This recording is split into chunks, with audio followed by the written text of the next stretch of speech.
China in 2002 is entering an era of growing economic and political power as it continues with the reforms of Zemin, which have seen it enter into the World Trade Organization and embrace global trade and export. Conservative hardliners in the CCP watch with growing frustration and anger as Chairman Zemin has radically changed once-thought steel-cast policies, such as pivoting to embrace a two-China policy, resolving the water crisis with India, and making it clear China is open to reconsidering its South China Sea claims. Despite facing constant criticism at home, this more Western-friendly approach has led to a massive investment into coastal China, which has broken all the old records and metrics. Already seen as a valuable source of foreign capital investiture, the People's Republic of China has eliminated the few remaining obstacles for some in investing. With newfound wealth and political capital, the CCP has doubled down on its 5 paths to prosperity and plans to focus on replacing its dependency on foreign oil and energy, as well as making itself more involved on another continent. Africa especially is in the sights of the chairman, who wishes to use it as a vehicle for China's slow ascendancy to economic superpower status. Things will not be easy as it may appear though. In Taipei, a new party is quickly growing in popularity. It does not have the same friendly view the Kuomintang do. China dreams of a day it is no longer the second-class power it has been in recent memory, and becomes the giant it was always meant to be. This is a roleplay game of Millennium Dawn. I hope you enjoy.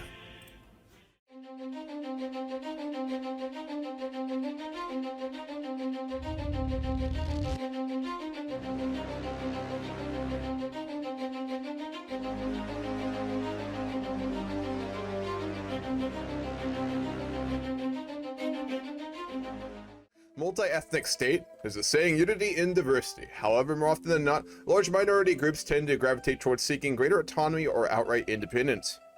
Peaceful coexistence. Since the founding of the People's Republic, Chinese foreign policy has been guided by the 5 principles of peaceful coexistence. These principles include mutual respect for sovereignty and territorial integrity, mutual non-aggression, non-interference in the internal affairs of other states, equality and mutual benefit, and peaceful coexistence. As a result of these principles, China has maintained an anti-interventionist stance while championing Westphalian state sovereignty. Repressive government. While we recognize the impracticality of completely shutting off our people from the rest of the world and indoctrinating them en masse, we should still control and moderate what they are exposed to. Our people cannot truly be free in a system where any source of instability can become a threat to their security due to an overly lax approach to political speech. Socialist market economy. No description, it's just pretty clear what that is, I think. Members of the more pro-business, pro-development faction of Chinese politics hold the reins of power. This helps growth and development by making it more difficult to win support amongst the rural poor and to fight corruption. Party before country. The People's Liberation Army's foremost loyalty is to the Communist Party of China. This loyalty is ensured with rigorous ideological training and political cadres having senior positions in the armed forces. Chabaduo, or close enough, is the unique Chinese art of cutting corners in order to get rich fast, by hook or crook. This is influenced by the importance of money in the traditional culture, coupled with traumatic experience in Maoist times, such as the Great Leap Forward. This society obsessed with building wealth and flaunting these riches to others have created many social and environmental problems, but also ensures that people work hard to improve their position in life. One-child policy. That one I think everyone knows. Permanent member of the UN Security Council. Flocking international investments. After the Asian financial crisis, investors chose to divert their investments to other markets, and chiefly to ours. The 3 represents, which we covered earlier when we took it, the decline of the PLA business ventures, water shortages, of course, and reinvigorations to the ST. In terms of great power status, we are actually getting a lot closer to superpower than we were before, which is really nice. Finish our infrastructure improvements here. We do want to start working a little bit more on the rural regions of China, which historically and culturally tend to get ignored a lot more than the internal regions, creating to a pretty bad wealth gap. One of the big things that Chairman Zemin really wanted to work on, especially during, I'd say, more of the end of his tenure as chairman, was the wealth gap between the coastal areas and the internal regions. So it makes sense that we would want to prioritize that, especially with his outlook on the economic state of China currently. Yarlung Sengpao Diversion Project. Building a dam in the Yarlung Sengpao Grand Canyon will provide China with hydroelectric power and help divert water to regions of China where water is scarce. However, such a project could lead to large-scale environmental destruction, displacement of people, and provoke a hostile reaction from India and Bangladesh. It would now reduce access to water from a diversion project to take place. We obviously have negotiated this with them, so we are doing it with the acceptance and cooperation of Bangladesh and India, so that's fine. Hello, Mr. Zemin. I don't mean to catch you off guard like this out of the blue, but there's been an ongoing conversation within the CCP for several months now regarding our outlook on Africa. As you well know, we view it as a very important economic partner to China. Yes, of course. Given your recent complex internal issues within Sudan, we thought to approach you, as we see the stability of Sudan and the stability of Eastern Africa being of huge concern to China. I'm going to be very forthright with you here, Mr. Al-Bashir. We'd like to turn Sudan into a case model for Chinese investment in Africa and the benefits nations receive when they cooperate with China. What we are explicitly proposing here is an economic deal between Sudan and China. China will give you very large investments and would allow Sudan to completely rebuild themselves after the internal conflicts that you have been plagued by for quite some time. But these are troubling times for my country. As you know, my grip of power is starting to loosen a little bit, and I need my people to remember who is in charge. And I feel like the Chinese are the most experts in this field of being able to not control their citizens, if you get my drift, but to know what's right for them. Indeed. I think that your administration in Khartoum could be very reinforced by outside investment and capital flow. We know that there is much infrastructure in terms of roads, bridges, and governmental buildings and everything else you can think of within Sudan which need to be rebuilt and upgraded. China could provide the resources, the investments, and the oversight, as well as the advisement of our, as you know, very considerable resources to ensure that this happens. If we can turn Sudan into a modern economic power through cooperation with China, we see it as being possible for us to use you as an example of, as I said before, the benefits of cooperating with China economically. Well, we would be glad to be a test study to see how far China is willing to invest in the African continent and decolonize it. Well, alright. Well, we are also, while you're here, my good sir, we would also like to talk to you about two things, Mr. Simon. Well, I'll have you on the phone. Of course. Right now, we have problems with the with being able to exit my country, because as you know, I am under investigation from the UN Justice Council and also the Security Council of not being able to fly out of my country.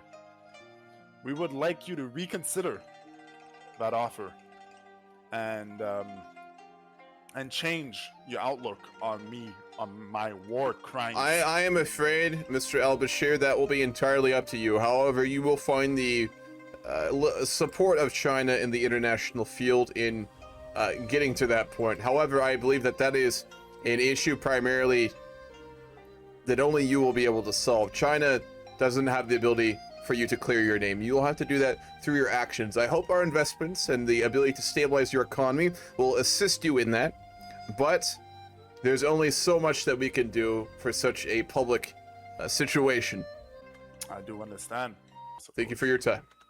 Thank you for calling. Our economy is very solid. We're up to 217 factories, plus our office complexes, so our total factory count's around 250 factories. We're pretty solid. We're very strong economically. Permit entrepreneurs in the CPC. As a result of Zhang's 3 representative thoughts, the foundations of Chinese political thought has been substantially, if subtly, amended.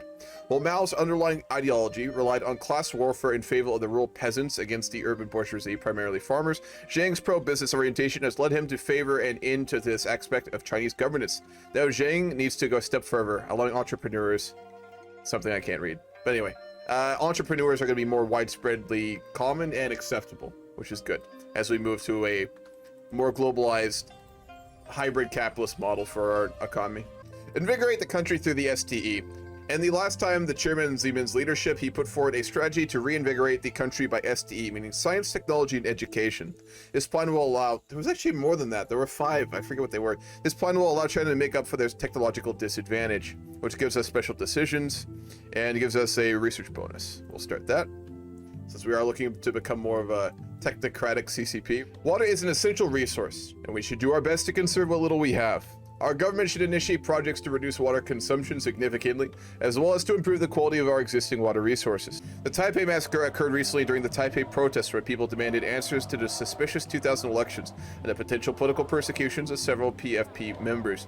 Protesters began marching towards the Legislative Yuan, where they would stay until the demands were met. Tang Hui ordered the police to stop the protesters before they could get close to the building, citing security risks. Police were told to not let protesters get in close to the Legislative Yuan, and the police of the chaos were very unorganized. Several officers began firing at protesters in potential confusion, as they could have been following orders from a higher person in government. The massacre was caught on camera. Several police officers, experts have dubbed this as a Taiwanese version of Tiananmen Square. Oh boy. Though admittedly it was less deadly. It is not known whether Tang Hui ordered the shots to be fired or if it was a mistake. Hui has refused to order any investigations into the matter, which has raised many flags. The Election Security Act is expected to pass, which will force Tang Hui to release all information he knows about the suspicious circumstances of the election and the political persecution of members. My proposal to you, President Hui, in order to deal with this situation, is you formally invite me as chairman of China to take a flight to Taipei. There we should have a conversation about this issue and further collaboration, perhaps within the Yuan legislature, and open it up to the people of your country.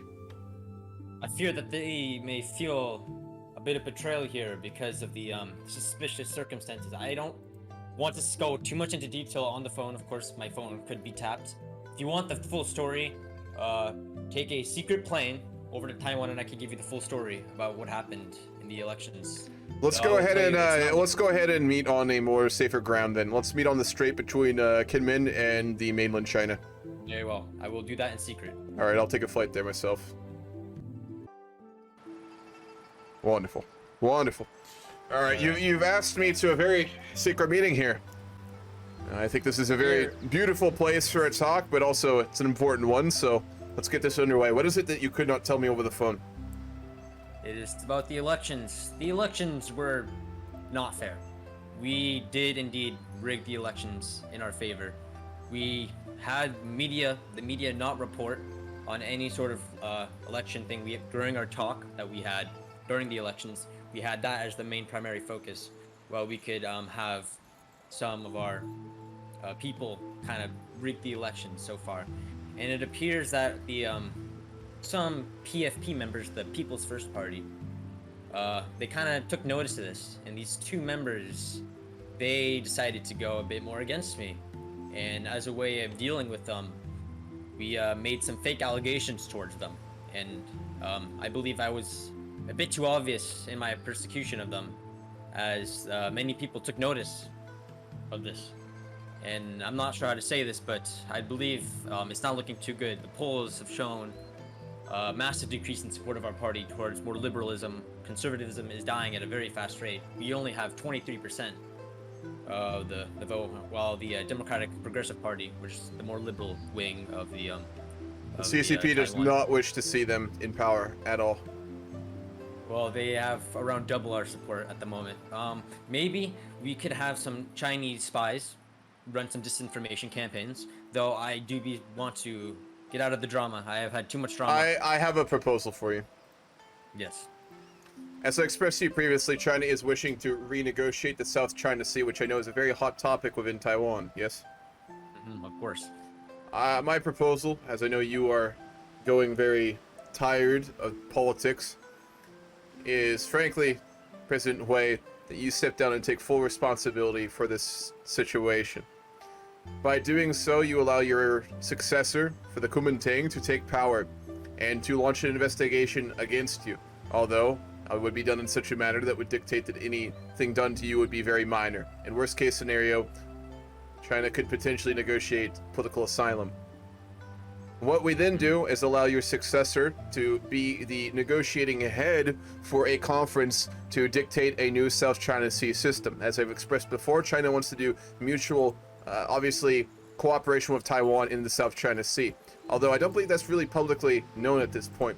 If your successor was placed in power, and before the upcoming election in a year, was the one to heavily negotiate the South China Sea. If anything, China could make a bit more of a hardliner stance to start with than we actually plan on doing, and allow your successor to basically at least appear to negotiate China down to a more reasonable negotiation, wherein Taiwan would get a lot more than they probably would have expected. Hopefully this would be able to rebrand your party.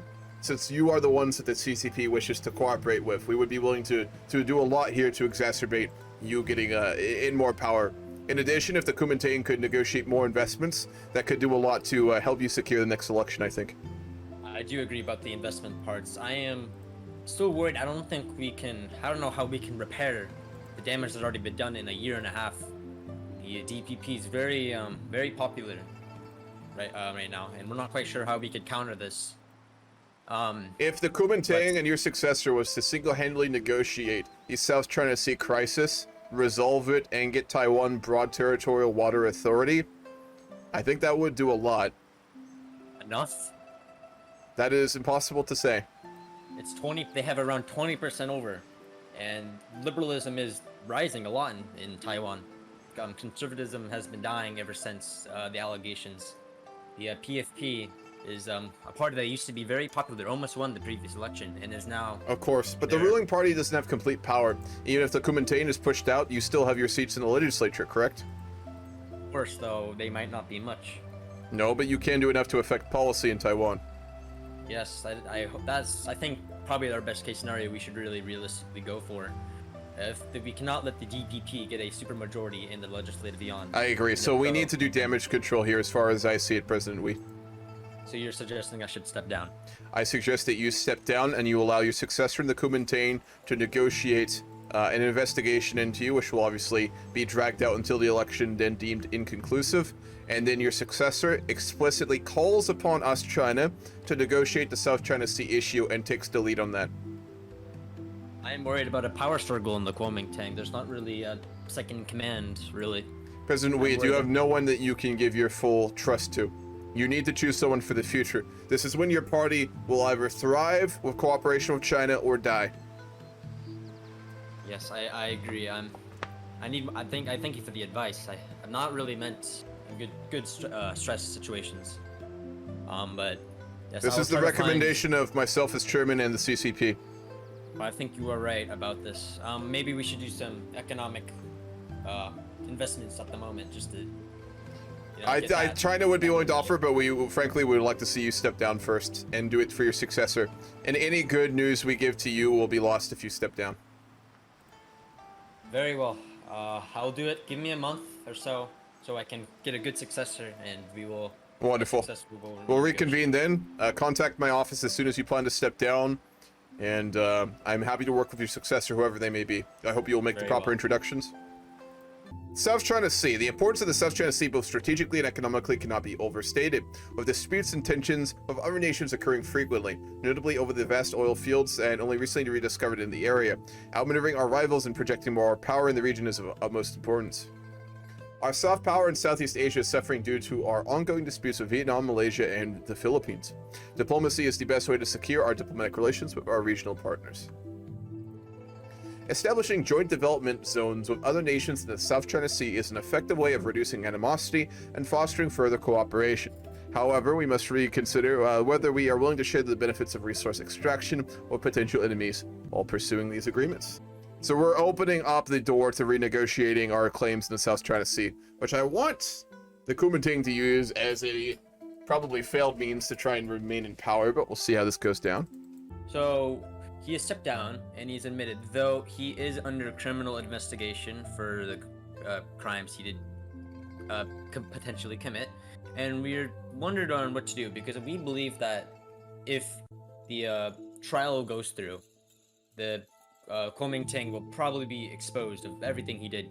Well, he admitted to doing election tampering, etc. He didn't really fully tell the full story, but he did enough to satisfy protesters and people in the legislative line to believe him, and they were more delighted with the fact that he resigned. we need to, I believe we need a way to get him out of the country to prevent any like that trial to go forward, because our poll numbers have already fallen to a To make this very, I suppose, dramatic, we could stage his death. But where would he be? He would be given political asylum within Beijing. We have places for people like this. He cannot be spotted ever again. We have the methods to make it such that he will never be known to the outside world again, but live comfortably, of course. I believe he's in house arrest, so we're gonna have to do something. If you would allow for Chinese special forces to handle this, we could deal with this in a very delicate manner.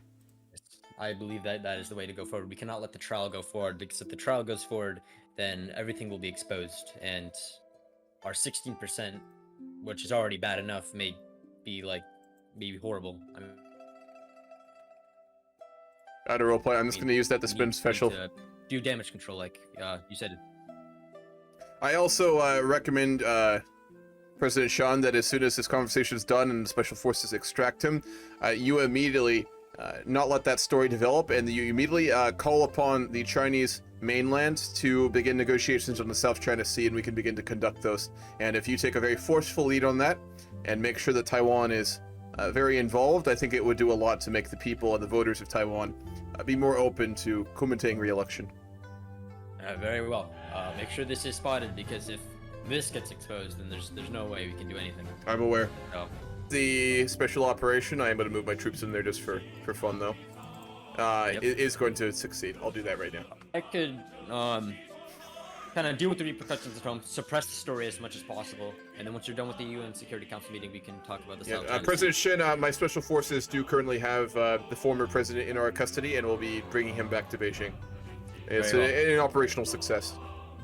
That is perfect. Well, while I go into this UN Security Council meeting, I would suggest that you start aggressively in the media advocating for mainland China to negotiate with Taiwan and the other Southeast Asian countries over the redrawing of the South China Sea zone. I'll do that immediately. Wonderful. We will speak very soon.